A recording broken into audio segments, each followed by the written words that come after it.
मेराज की हमारा नबी सबअ समावात, मेराज की हमारा नबी सबअ समावात, नहीं बुलवा नबी हम गुनहगार उम्मत, नहीं बुलवा नबी हम गुनहगार उम्मत। আল্লাহর নবীজি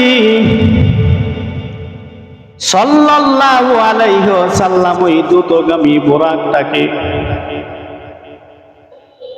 বাইতুল মুকাদ্দাসের একটা আংটার সাথে বেঁধে রাসূলুল্লাহ সাল্লাল্লাহু আলাইহি ওয়াসাল্লামকে জিবরাইল আলাইহিস সালাম অসংখ্য ফেরেশতায়ে কেরাম অভ্যর্থনা জানাইতে জানাইতে স্বাগতম জানাইতে জানাইতে বাইতুল মুকাদ্দাস থেকে আসমানের দূরত্ব হলো 500 বছরের রাস্তা। মুহূর্তের মধ্যে আসমানের মধ্যে চলে গেলে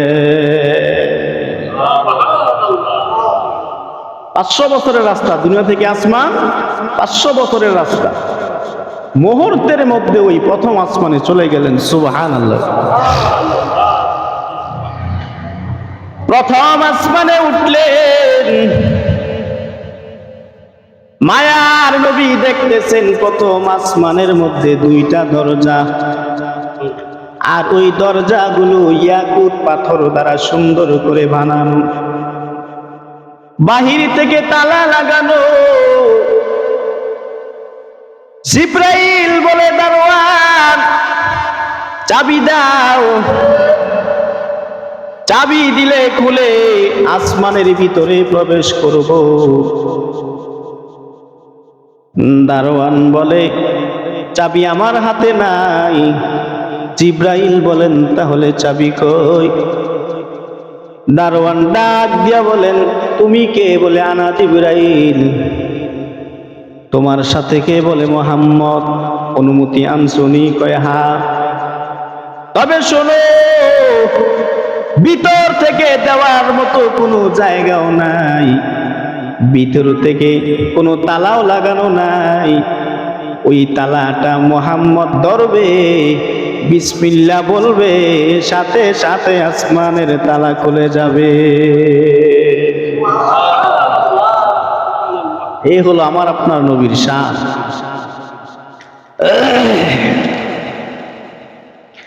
আল্লাহর হাবিব সাল্লাল্লাহু আলাইহি ওয়াসাল্লাম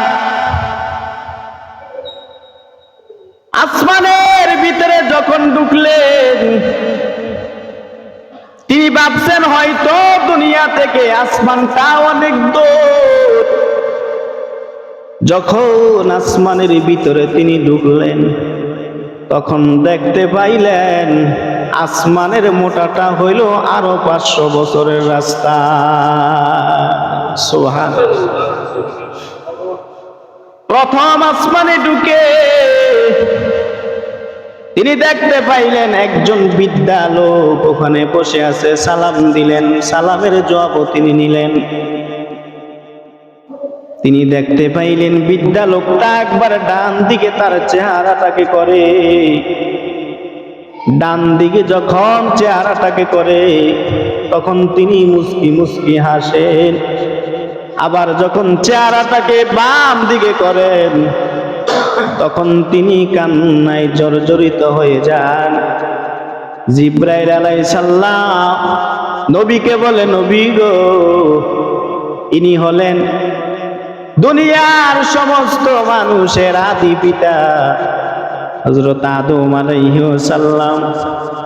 তিনি যখন ডান দিকে তাকান, তখন তিনি দেখতে পান আসহাবুল ইয়ামিন, জান্নাতবাসী। তারা জান্নাতের নিয়ামতে আছে, জান্নাতের মধ্যে বসবাস করতেছে। আর তিনি যখন বাম দিকে তাকান, তখন তিনি তিনার সন্তানদেরকে দেখতে পায় জাহান্নামের আগুনের মধ্যে হাবুডুবু খায়। এজন্য তিনি কান্নায় জর্জরিত। আল্লাহু আকবার বলি।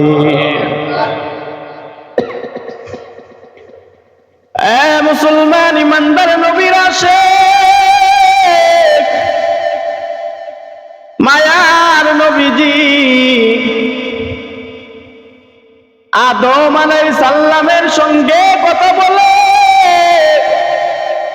তিনি ওই 500 বছরের মোটা আসমানটাকে পাড়ি দিয়ে আবার শূন্যের মধ্যে চলে গেলেন। ওই শূন্য থেকে দ্বিতীয় আসমানের রাস্তা হলো আরো 500 বছরের। সুবহানাল্লাহ বলি। এক মুহূর্তের মধ্যে ওই শূন্যটা পাড়ি দিয়ে দ্বিতীয় আসমানের উপরে চলে গেলেন। দ্বিতীয় আসমানে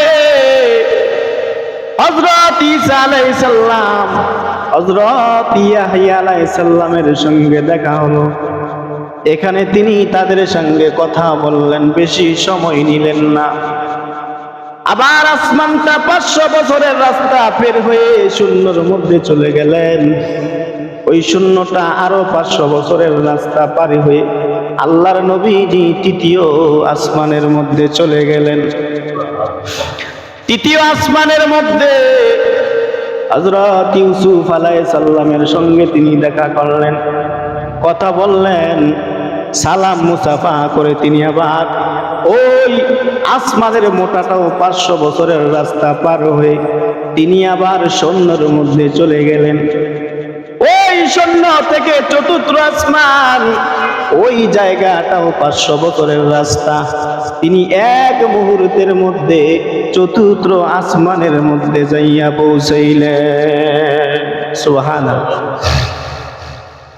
চতুর্থ আসমানের মধ্যে হযরত ইদ্রিস আলাইহিস সালাম বসা আছেন। ইদ্রিস আলাইহিস সালামের সঙ্গে দেখা হলো, কথা বললেন। এবার আবার তিনি আসমান মোটাটা 500 বছরের রাস্তা পাড়ি দিয়ে আবার শূন্যটাকে 500 বছরের রাস্তা পাড়ি দিলেন। আবার তিনি উঠে গেলেন পঞ্চম আসমানের মধ্যে। পঞ্চম আসমানে হারুন আলাইহিস সালামের সঙ্গে দেখা করলেন, কথা বললেন।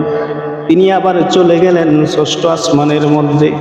ওখানে তিনি যাইয়া দেখতে পাইলেন হযরতে মূসা আলাইহিস সালামকে, দেখা করলেন, কথা বললেন, সাক্ষাৎ করলেন। আবার চলতে চলতে তিনি সপ্তম আকাশের মধ্যে চলে গেল। বলি সুবহানাল্লাহ। সপ্তম আকাশে তিনি যখন উঠলেন, আর একটু উপরে যাইয়া তিনি দেখতেছেন বাইতুল মামুর, যেটা হলো ফেরেশতাদের কাবা। কার কাবা? ফেরেশতাদের কাবা। দৈনন্দিন ওই কাবাটাকে, বাইতুল মামুরটাকে 70,000 ফেরেশতারা তাওয়াফ করে। যারা একবার তাওয়াফ করে কিয়ামতের আগে দ্বিতীয়বার আর কোনো সিরিয়াল তারা পাবে না। সুবহানাল্লাহ। এই অসংখ্য ফেরেশতা শুধু আমাদের জন্য আল্লাহ বানাইছেন, আমাদের খেদমতে আল্লাহ বানাইছেন। সুবহানাল্লাহ। বাইতুল মামুরে তিনি দেখতে পাইলেন একটা বিদ্যালয় বাইতুল মামুরের সাথে হেলান দিয়ে বসে আছে। হেলান দিয়া বসে তিনি ছোট ছোট শিশুদেরকে নিয়ে, বাচ্চাদেরকে নিয়ে খেলাধুলা করতেছেন, পড়ালেখা করাইতেছেন।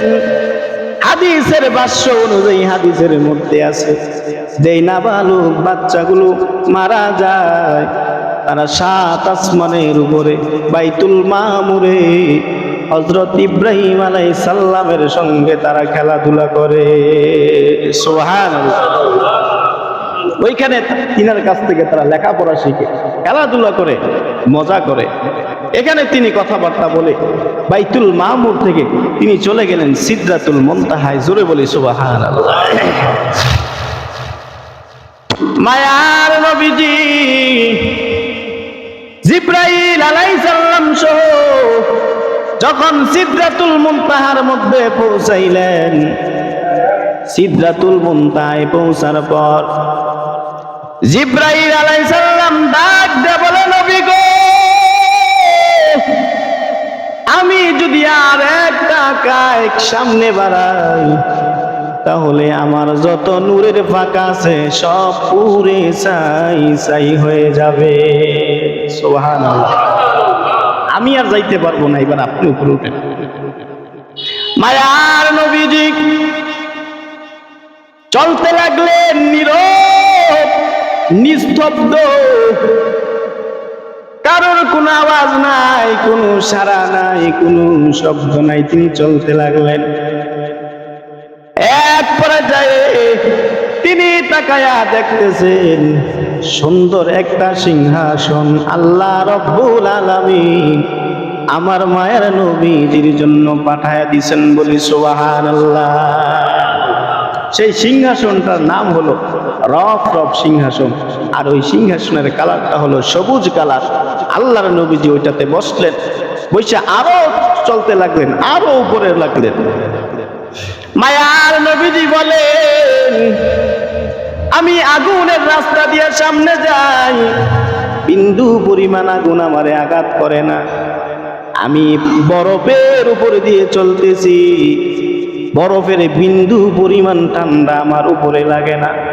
আমি পানির উপর দিয়া ভেসে ভেসে যাই, পানি আমারে কোনো আঘাত করে না।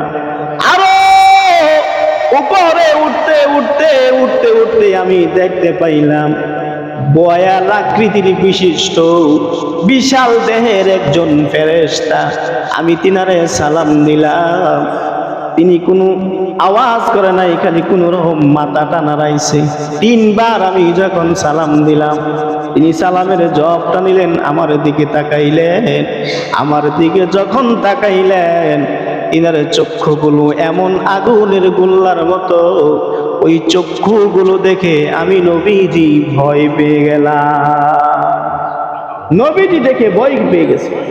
তিনি হলেন মানুষের যমদূত হযরতে আজরাইল আলাইহিস সালাম।